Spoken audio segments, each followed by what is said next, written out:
The cool autumn wind fled from the storm building on the west side of the valley. It was late in the day, and as the clouds gathered, Augustus Travis Baylor turned up the collar on his flannel shirt. Gus, as he was called, said into the wind, "Glad I wore this shirt. Those clouds are gonna drop the temperature even more. Might be snow before morning." The heavy flannel shirt was almost a jacket in a muted green and brown plaid. It wasn't a camo shirt, but did a good job of letting Gus blend into the surrounding forest, and it was water-resistant. He was coming back from an unsuccessful bow hunting trip. Gus liked to hunt and fish and most anything that got him outdoors, especially outdoors in the woods and near the streams of his own property. He enjoyed the tracking skills needed for a successful hunt or fishing trip. Gus used the meat and fish he harvested from the wild, but felt using a rifle was a cop-out. Anyone can stand off 200 or 300 yards with a high-powered, scoped rifle and bring down an animal, and then call themselves hunters, he often argued to the gun hunting set. Try stalking to within 30 or 40 yards with a bow and bringing down the deer, elk, or whatever you're after. It gives the animal an even chance and proves how skillful you are. Gus was on his own property, which was in Missouri, situated in an area known as the Heart of the Ozarks. It was a 960-acre section and a half of land that had been in his family for more than 80 years. The land had mostly wood-covered hills, 3 or 4 small streams, 1 large lake, and several grassy meadows. He moved easily through the trees and brush for a man that was 6 feet 2 inches. Gus was as quiet and stealthy as a mountain lion on the hunt. His tracking skills and movement through the woods had been learned at his father's and grandfather's knee. Gus' lean, trim build, dark eyes and hair, and his natural light tan complexion made even darker by outdoor exposure told of his Native American heritage. Maybe liking to use a bow was part of that heritage. Gus smiled as he walked back to the old farmhouse. He was thinking of the stories told about how this farm had come into family hands. This place feels like a friend as well as my home, Gus thought. More so than that apartment I have in St. Louis. Gus' great-grandparents had migrated north and slightly east from the West Texas plains during the Great Depression in 1935. Things had been tough in Texas, maybe more so than the rest of the country. Not only were there no jobs, there was a serious drought that made farming almost impossible. The family settled in the hills of the Ozarks where not many would notice or care than Gus' great-grandmother and his grandmother were both full-blooded Osage Indian from the reservation in Oklahoma. The Baylors quickly set up a homestead and went about making a life. Great-grandpa Austin Baylor did whatever he could to feed the family. Austin knew that he had to have cash money to approach the bank that actually owned the land they were squatting on. He thought, considering the times, that if he could offer a good down payment, the bank would sell him the land on credit. Austin was damn certain once he had legal title he could make a go of the farm. There were more than a few wild cattle roaming the hills that had once belonged to others who had packed up and left, or just let the animals go because they couldn't afford to pay for winter feeding. Austin gathered a small herd of these gone back to the wild cattle. Not for marketing, they were food on the hoof for his family. He took to running a trap line for pelts and fur. Austin would begin trapping in late fall when the critters had grown in their winter coats, and he would stop just before the spring thaw before they lost those heavy pelts. Money was tight, but the General Mercantile would give credit in the store for coyote, beaver, muskrat, and marten skins. Sometimes he even got cash money. Another cash crop for the Baylors was the moonshine Austin made. He had a homemade still back in a holler, and the shine he turned out was of good quality and highly prized.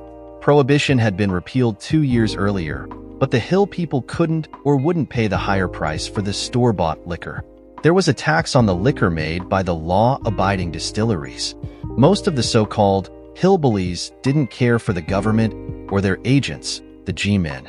There had been more than a few confrontations between the revenue agents and the free-willed moonshiners in the valleys and hollers of the Missouri hills. The tax-free, illegal white lightning gave the hill people a well-appreciated alternative. Finally, after a year and a half, Austin had put together a little over $400, which for the times was a large sum of money. He made the 2-day 50-mile wagon trip into Van Buren to buy the land and bring back some supplies to the farm. The small town, with no more than 400 people in it, was the county seat of Carter County. Austin went to talk to Theodore Barkley, the owner of the land and of the bank. That section of land is worth more than the $2,000 you offered, Mr. Baylor, Barkley stated after he heard Austin's offer. Why should I take less than the property is worth? Yes, sir, you're right, Austin replied. That farm is probably worth more, but not right now. This depression, as the government calls it, ain't gonna be over anytime soon. And how much are you making on the land right now? I'll give you $30 a month until the loan and interest is paid off. Seems to me it's a matter of a bird in the hand against one in the bush that you may never catch. Austin could see Barkley arguing with himself. Look at it this way, Mr. Barkley. If I pay you a few months and then can't anymore, you can take the land back. Austin held up the $400 and added, at least you got something out of the deal instead of the land sitting there making you nothing. Barkley revised his first impression that Austin Baylor was just an uneducated, ignorant hillbilly. The man may be right. I don't see this depression ending in the foreseeable future. In spite of the prattle the federal government is spouting, he stared at Austin for about a minute. I believe we have a deal, Mr. Baylor, Barkley said, holding out his hand for the money. I'll just take your down payment to the vault. Reckon I'd like a piece of paper that tells about the deal we made, Austin replied. I like a receipt for the $400 as well. This man is no fool, Barkley thought. He took a piece of foolscap and handwrote 2 copies of the terms and penalties of the mortgage. He signed both of the contracts, got Austin's signature, and gave him a copy. You've bought yourself a farm, Mr. Baylor. Reckon so, Austin agreed. See y'all next month with your payment. He left the bank, went to the General Mercantile, and got his supplies. He loaded the wagon and rode all day and most of the night back to his farm. The section and a half of land had been passed down from father to son. Gus inherited the farm from his father, Travis, 5 years previous when he was 27. His parents were killed by a drunk driver, and the property was willed to Gus. Travis Baylor had used the place as a hobby farm. He had electric power brought onto the farm and had the well piped into the farmhouse. Travis and his wife did a little gardening, but mostly used the old farmhouse and land as a getaway from the hustle and bustle of the city. The fields and some of the valleys were leased out to a local farmer. Gus changed that when he became the owner. He gave the farmer notice that the lease would run the current season and one more and then would not be renewed. Gus did some major renovations on the old house, rebuilt the barn, and turned the property into a sort of hunting and fishing preserve. Topping a small rise, Gus looked down at his cabin at the tree line of a narrow valley. A light, wind-blown mist had started to fall, and in the gathering dusk, the lights from the 2 windows on the rear of the cabin glowed warmly in the coming night. There was a column of smoke rising from the river rock chimney. The smile on his face turned into a full grin. Ally must have the fireplace going, Gus thought. Bet she's got supper on the stove too. I sure hope so, 'cause I'm hungry after my little hike. Before starting down the slope, Gus looked over the 2 valleys separated by the hill he stood on. He had a deep sense of being home. He worked in St. Louis, but his heart and his home was the old farm. Gus started down the gentle slope to the valley, and his grin broadened even more thinking of how he and Ally had met. He had gone to an outdoor sports expo on a Friday to check out some archery and fishing equipment. She had been the pretty girl hawking an outdoor sports type of resort. Alyssa Bodrow. Gus read her name tag aloud and smiled at her. His interest was the girl, and not so much the resort. He had his farm as his resort, and he needed nothing more. What he did want was to get to know Alyssa better. Yes, sir, she said, shaking Gus's hand. And you are? Forgot my manners, Gus replied. Excuse me. I'm Augustus Baylor, Gus to my friends. Let me tell you about Lost Creek Resort. Alyssa began to tell of the wonders and adventures available at her resort. Lost Creek is on the shores of Greer's Ferry Lake. The resort has over 3 miles of shoreline.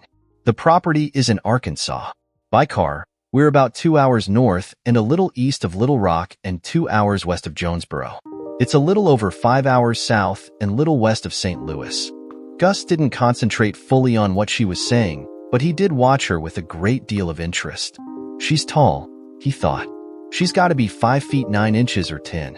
Alyssa was athletically slender with long auburn hair and big brown eyes. You'd have to call her handsome rather than pretty, he continued his thought.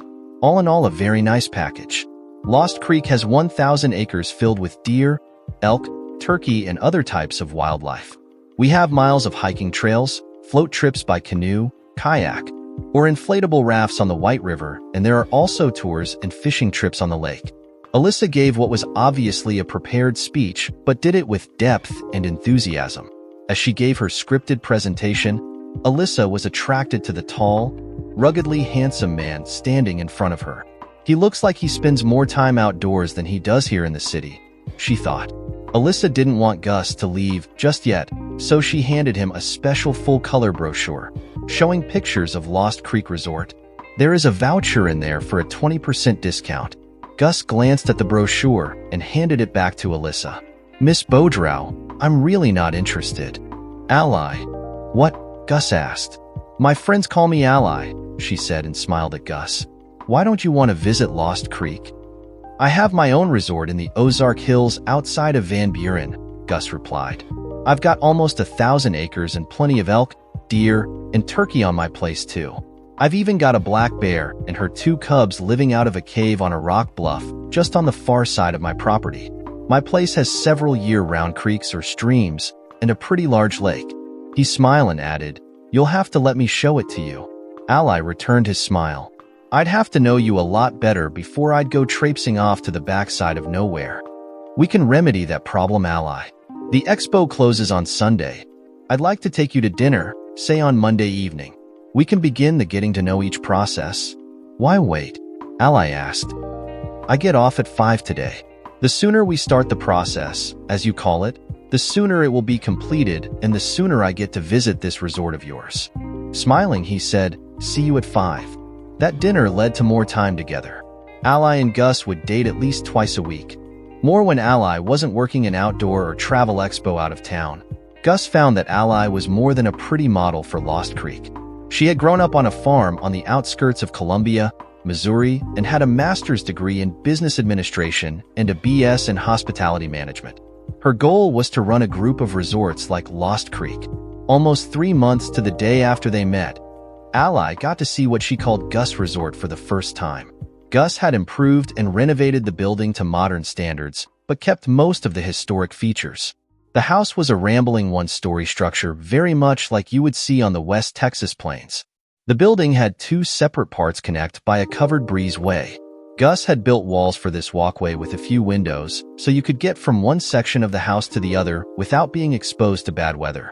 Across the breezeway, the second section of the home held a master suite, 2 additional bedrooms and a guest bathroom. Gus seldom had visitors to the farm, but when he did, he wanted them to be comfortable. He had updated the bathrooms and the plumbing. Gus had a second well dug to ensure that his house had enough fresh water. He also kept the old-time pump in the kitchen to preserve a little history. The main house faced west, so you could sit on the large front porch and watch the sunset from one of the 2 old-time rocking chairs. The rear of the house, with its own porch, also had 2 rocking chairs to view the sunrise over the hills to the east. This main section of the building was actually one very large open room. It contained the almost gourmet kitchen, a large eating area which still had the old farm table in it, and an area in the front of the building that was like a huge family room. Tucked against a side wall was a bathroom. Ally fell in love with the old farmhouse and the valley it sat in. The story of how the farm came into Gus' family intrigued her, and she quickly showed Gus that she was as much at home in the woods and had a feeling for the outdoors just like Gus. With her hair pulled back into a ponytail and little makeup, she was almost like another male hunting partner. She helped plan which expos the Lost Creek Resort would attend along with a few other vacation places. If she wasn't doing an expo, Gus would pick her up as soon as he finished work on Friday, and they would head out of town. It was about a 4-hour drive to the farm, the last hour from Van Buren over back roads, forest access trails, and an old path with 2 ruts marking the way to the house. The first week in November, Gus and Ally drove to the farm. The deer archery season would run one more week, and Gus planned to harvest a buck. Work schedules had prevented he and Ally from coming to the farm earlier in the season.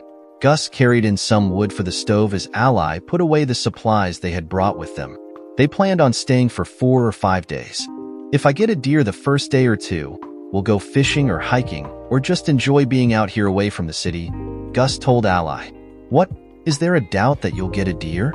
Ally asked, pretending to be shocked at the concept.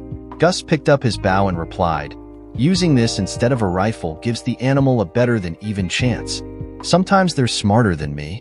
He smiled and held up his hand. "No, don't say it. They are almost always smarter than me."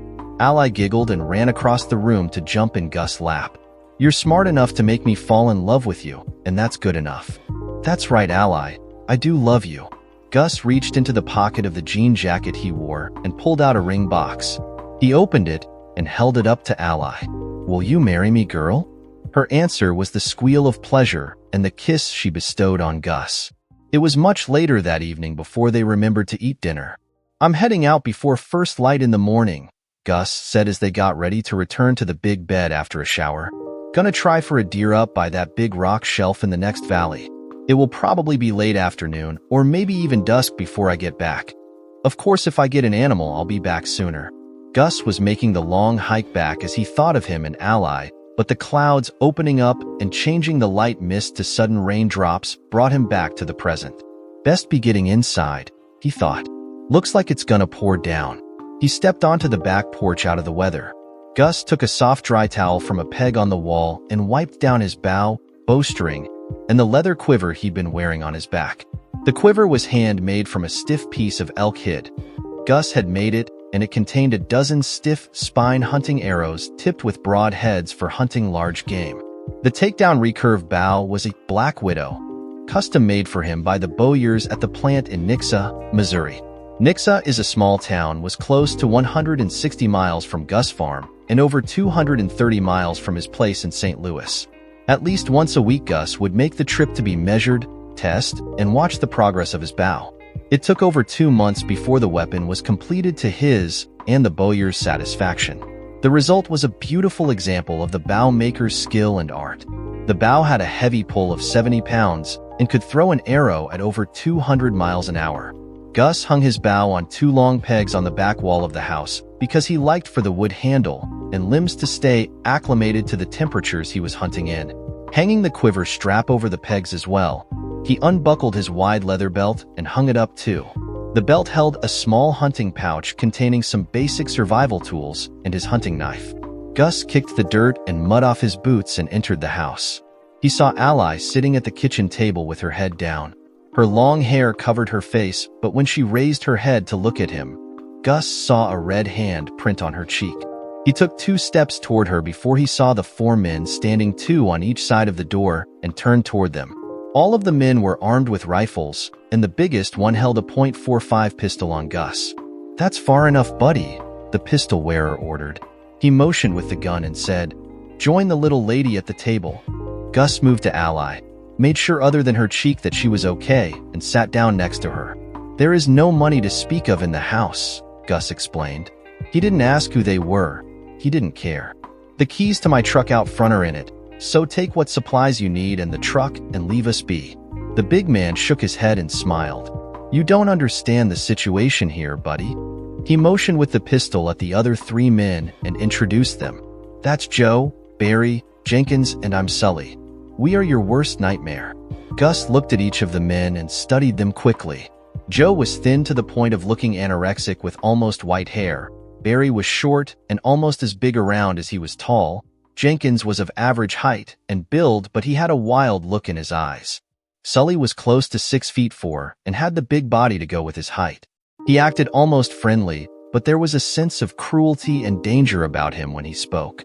Each of the men wore hunting clothes like the ones men wore on big game safaris. "So what do you want?" Gus asked. His mind had already gone into survival mode. Whatever these men wanted, it was Gus' plan to make sure that Ally didn't die nor himself if possible. "Have you ever read a short story named The Most Dangerous Game?" Sully asked. Gus nodded. Ally didn't bother to answer. "It's a story about a rich man hunting another man who was shipwrecked on the Aristocrats Island. I've hunted all of the big game that the US, Canada, and Alaska have to offer." Sully waited for a response from Gus and Ally, but except for the look of hatred from Gus, he was disappointed.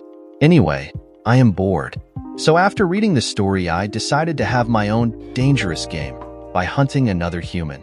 You will have the honor of being the prey." "Why us?" Gus asked. "Of all the places and people you could go after, why us?"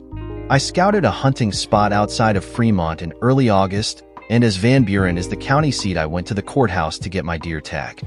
At the service station, I heard you and the owner talking about him hunting on your property. He said he liked to hunt there because it was out and gone from any civilization.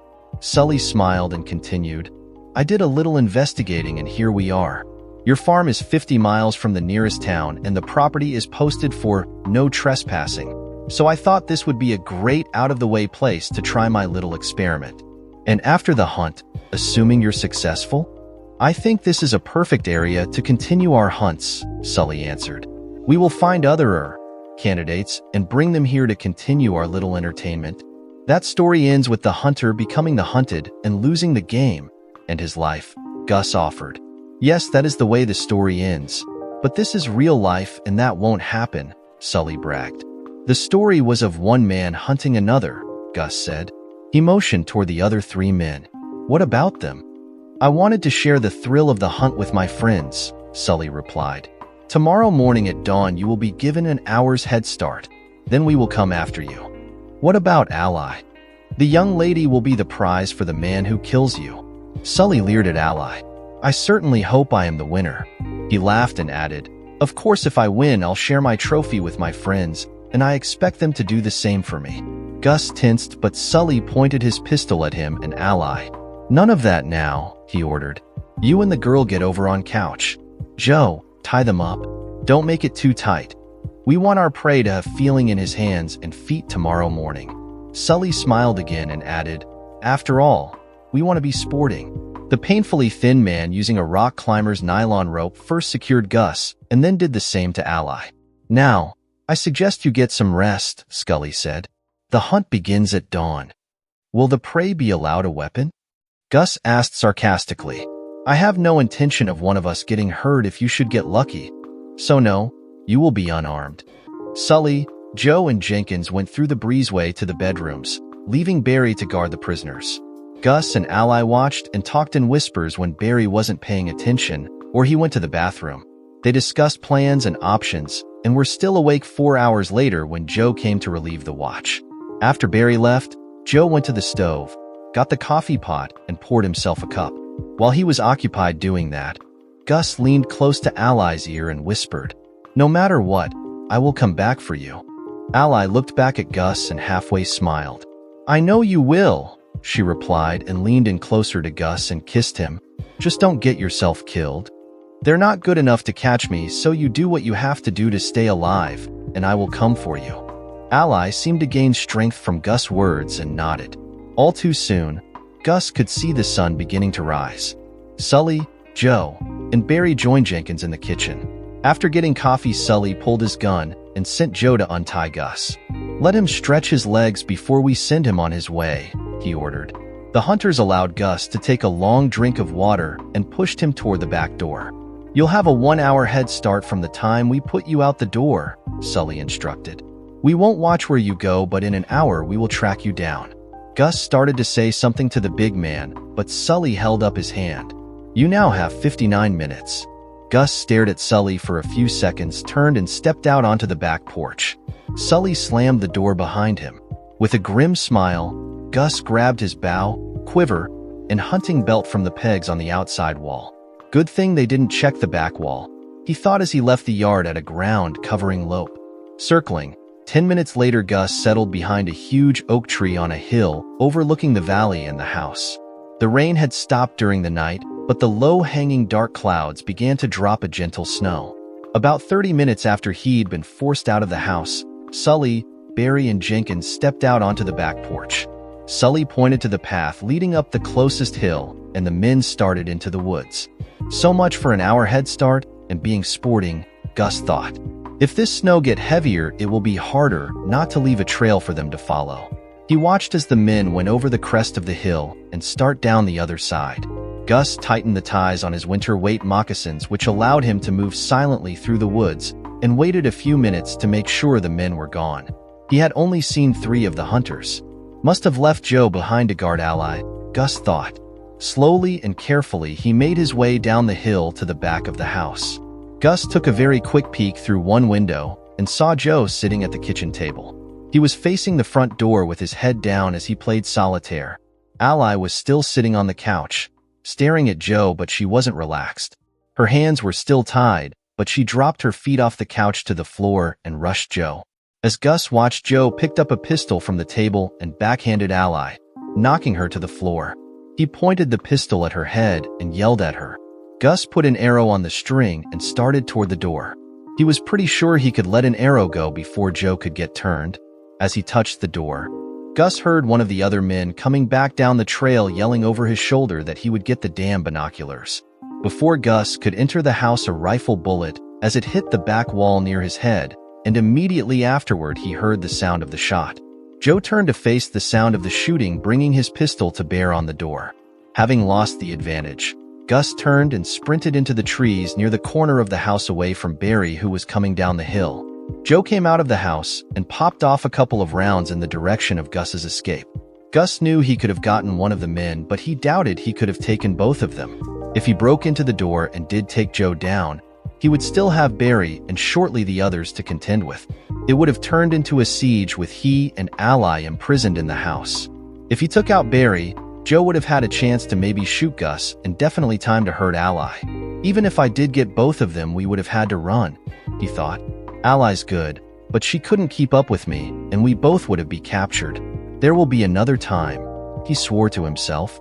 Sully and Jenkins came down the hill, met up with Barry and Joe, who had come out onto the porch.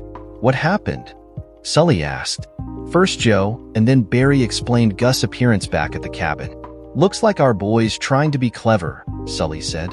Okay, hogtie the girl and keep alert, Joe. The rest of us will continue the hunt. Pointing at the woods Gus had disappeared into, he directed Jenkins to circle around from the right. Barry was sent to the left, and he took the middle. Stay sharp, and we'll catch him between us. If you tree him, shoot twice very quickly, and the other two will come to you. Understand? Jenkins and Barry nodded, turned, and took back to the woods. After a minute, Sully followed directly behind Gus. Sully carried his rifle at port arms with the safety off. Best be ready, he thought. The prey will run now and try to escape. Sully was wrong. Gus wasn't running. Again, he found a place to watch his pursuers until he knew what they were doing. He saw them split up, and after a few minutes he followed Jenkins' trail. Gus saw that the hunter was following a game trail, thinking Gus would have used it to make speed in his escape.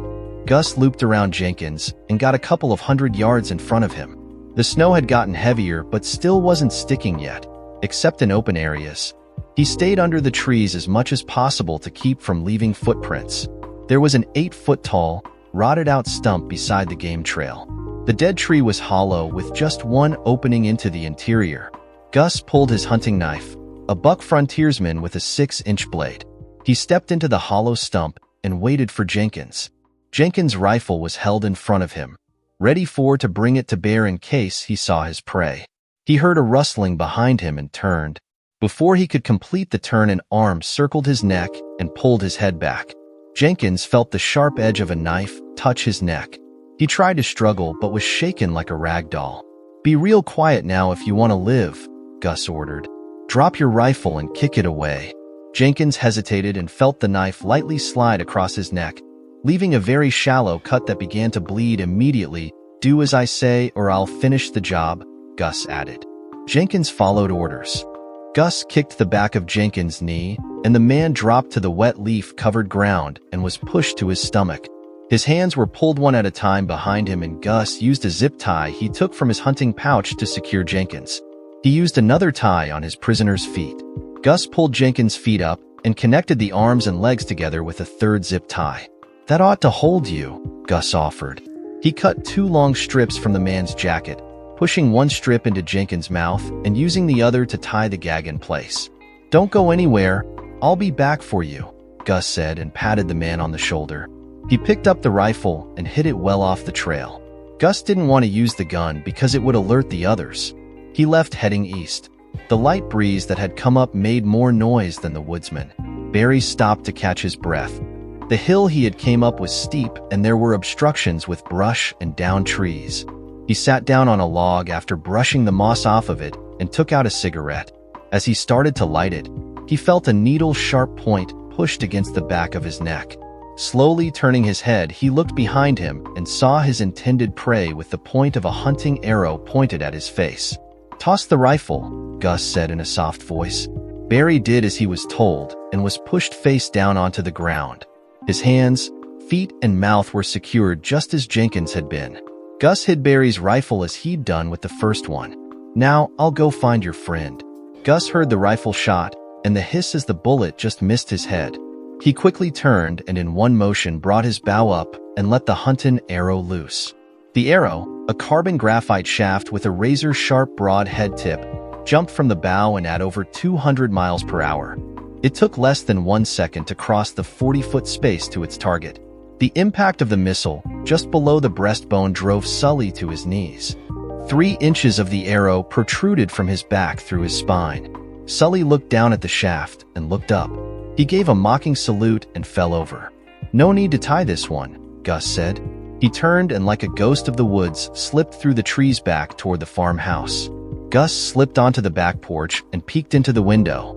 Joe was at the table again, but had his back to the side wall. He held his pistol, bracing it on the table, and he nervously looked at first the front door and then at the back one. Stepping to the side of the door, Gus knocked.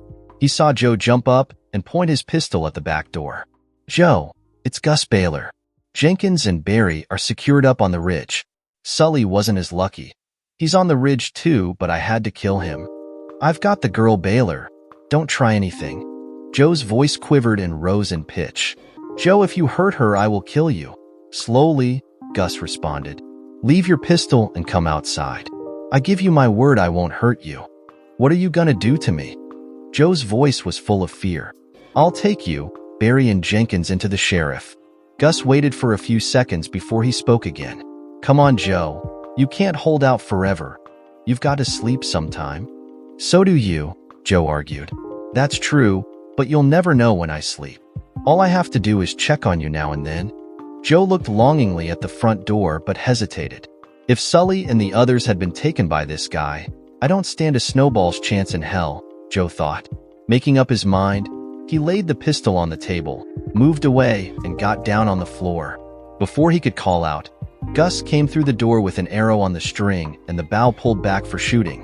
Gus let the string go back to rest and picked up the pistol from the table, sticking it in his waistband. He went to the pantry and got 3 more zip ties. He had used all he had on Jenkins and Barry. Gus put his knee in Joe's back and trussed the man up like the others. Then he went to Ally. Using his buck knife, Gus cut the ropes holding her and helped her to sit up. "Are you okay?" he asked. Ally nodded. Ally sat rubbing her wrists and stretching her legs to get the circulation back. "What about the others?" she asked. "Like I told Joe, 2 of them are hogtied in the woods." Gus gave her a grim smile. "I had to put an arrow into Sully." "Good. The scumsucker got what he deserved," Ally replied. Gus looked closer at Ally. The left side of her face still showed the bruising from the first slap. The right side of her face was swollen. There was a small cut just at the end of her eyebrow, and the ugly colors were obvious. "Let me get a cold towel for your face," Gus suggested and walked to the kitchen sink. As he left her, Ally got to her feet and limping a little made her way to where Joe lay on the floor. Drawing back her foot, she kicked him 3 times. "How does that feel, you little shit? Pistol whip me, will you? Gonna use me for your plaything, are you?" She started to kick him again, but Gus put his arms around her and pulled her away. "Settle down, young lady," he said with a laugh. "I thought I was the deadly hunter. You are, but I'm really mad." All he talked about was what he and the other were going to do to me. Ally leaned into Gus' arms and asked, "What are we going to do now? We can't call the sheriff. We don't have a landline phone. That's something you refuse to allow on the farm, and our cell phones don't get reception out here. We'll take the truck, go to Van Buren and tell the sheriff what happened. Then he can follow us back and pick up the garbage." Gus grinned and added, "As far as a landline goes, it would cost a fortune to get one installed this far out, and even if we could, I come here to escape civilization, not to bring it with me. I like having the electric power, but that's about all I'll stand for. You ready?" Ally nodded. "Then let's go to town." Before they left, Gus wrapped some ice cubes in a towel so Ally could bring down the swelling on her face. "Howdy, Gus." "Hello, Ally," Sheriff Paul Bradley said. "What brings you to town?" It isn't your normal day for a supply run. Seeing Ally's face for the first time, he asked, "What happened to you, face? You best get over to Doc Taylor's." Sheriff Bradley knew everything that went on in his town, and he was upset that a young lady he considered a friend was injured. He'd been sheriff for over 15 years. Bradley had been elected when he was 25 and was such a favorite of the people in Van Buren that after a few years nobody ran against him in the elections. He was the exact opposite of the stereotypical country sheriff. Bradley was 3 inches over 6 feet with a lean, trim, muscular body. His hair now had a little gray in it, but his eyes were still keen and as sharp as a laser. One look into those eyes and people realized this wasn't a man to cross. "Had some trouble out at my place," Gus answered. He explained what had happened with Ally chiming in several times. 3 of the 4 men are trussed up back at the farm." "You said there were 4 men, Bradley said. "Where is the 4th one?" "He shot at me, and I had to put an arrow into him," Gus answered. "He's up on the ridge too." "Sounds to me like they picked the wrong man to hunt," Bradley said. "Y'all get Ally over to the docks. When you're ready to go back, me and my deputy will follow you." There was much that Doc Taylor could do for Ally. He examined her, cleaned the cut on her face, and closed it with a small butterfly bandage. "It won't leave a scar, so don't worry, Ally. Here's some pain pills if it gets to hurting too bad," Taylor said. "That cold compress is about all we can do.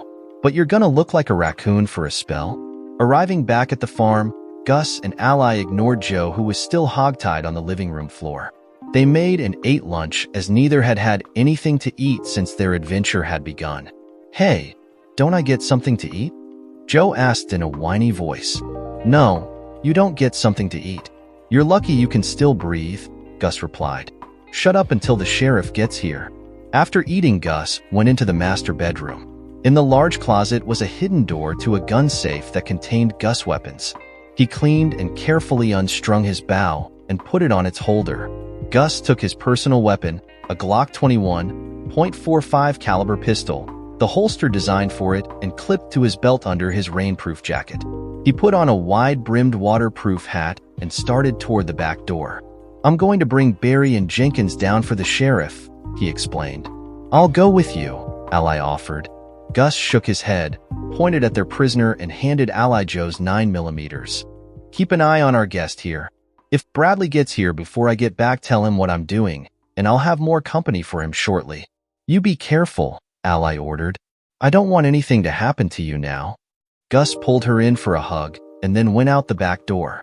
Gus hiked up the ridge to where he'd left Jenkins. The man was lying on his side, soaking wet from the rain and snow. He was shivering from the cold. Gus cut the zip tie holding his hands and feet together and cut the one securing Jenkins' feet, leaving his hands tied. Gus pulled back his coat and showed his prisoner his weapon. "You're gonna walk down the hill in front of me," Gus said. "If you try anything or try to run, I will shoot you and leave you to rot. Understand?" Jenkins nodded yes. "Say it," Gus ordered. "I understand," Jenkins said. Gus turned him down the hill, and the 2 men slowly made their way back to the farmhouse. Climbing onto the porch, Gus called out, "It's me, Ally." He opened the door and, grabbing Jenkins' arm, drew him into the kitchen. "Sit down next to Joe on the floor," he said. Jenkins awkwardly sat down and Gus went to the pantry, bring out a few more zip ties. "Stick your feet out in front of you," he said to Jenkins. The man did as he was ordered. Then Gus zip-tied his feet together and pushed Jenkins against the wall. "What about me?" Joe whined. "Why should I be tied like this and he gets to sit normal?" Gus pulled his hunting knife, rolled Joe over onto his stomach, and cut the zip tie connecting his feet and hands. "That's as much consideration you're gonna get. Don't push, you luck." Turning to Ally, he asked, "You okay?" Ally nodded and flinched a little at the pain from where Joe had hit her. "I'm going to bring Barry in. Be back in about an hour. If they get froggy, shoot him," Gus ordered. He left through the back door and started up the game trail to the left of the house. Barry had rolled up against the log he'd been sitting on.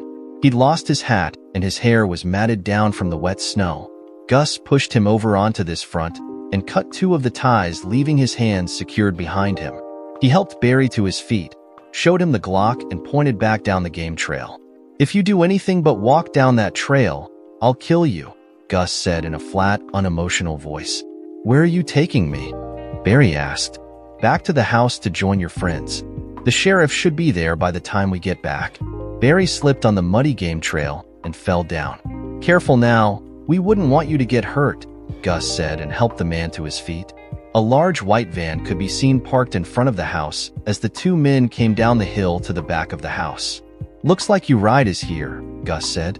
He guided Barry into the house and pushed him to the floor next to Jenkins and Joe. "You didn't bring the body of the fourth man down with you," Sheriff Bradley said. It was a question as well as an observation.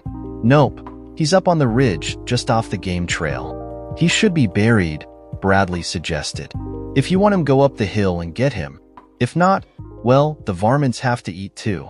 Gus took the cup of coffee Ally offered him. After a few seconds, he turned back to Bradley. "On second thought, I don't want his caucus on my property. Loan me a deputy and I'll take the ATV up the hill and bring the body down. But we're gonna need a body bag. He might be getting right by now. Just give the boys directions and the loan of the ATV and they'll bring him down," Bradley said.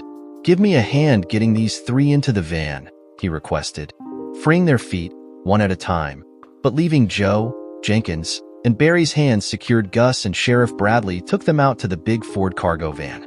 The only seat was the bench seat across the front of the vehicle. Behind the seat were several tie-down points for securing cargo. Bradley handcuffed each man with their hands in front of them and then cut the zip ties. He secured each man to a different tie-down rings with more zip ties, leaving them to sit on the floor of the van the best they could. "Hey, I can't ride like this," Jenkins complained. "I could hog-tie you again and just toss you in the back if you like," Bradley replied. Jenkins kept quiet after that. "Where'd you get the van?" Gus asked. "I didn't think Van Buren had more than 2 or 3 patrol cars." "We don't," the sheriff answered. "After I talked to you, I went to the U-Haul place and rented this cargo van." Bradley smiled. "It's not like I'm gonna worry about comfort for this bunch."